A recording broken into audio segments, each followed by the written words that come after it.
নওগাঁ শহরের মাহবুবুল ইমাম লিডার ২০১২ সালে শখের বশে বাসার ভেতর প্রথম ২ জোড়া কবুতর পালন শুরু করেন। সংগ্রহ করতে থাকেন মুখী, আমেরিকান শোকিং, ফ্রেঞ্চ মুন্ডিয়ান, নিউটেশন ফিলব্যাক, রেসিং হুমার, ফেলিকেসার, চোয়াচন্দন, জ্যাকোবিন ও সিরাজি সহ নানা প্রজাতির কবুতর। বর্তমানে এই খামারে কবুতরের সংখ্যা দাঁড়িয়েছে প্রায় ৭০ জোড়া।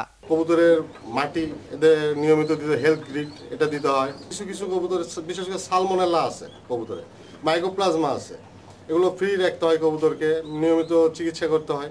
জাত ভেদে এসব কবুতরের দাম ৫,০০০ থেকে ২ লাখ টাকা পর্যন্ত।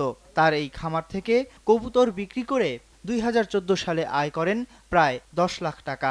কবুতর আসলে তারা শৌখিন খামারি, প্রথমত তারা শৌখিন খামারি, পাশাপাশি কমার্শিয়াল দিকটাও এটার মধ্যে আছে আর কি।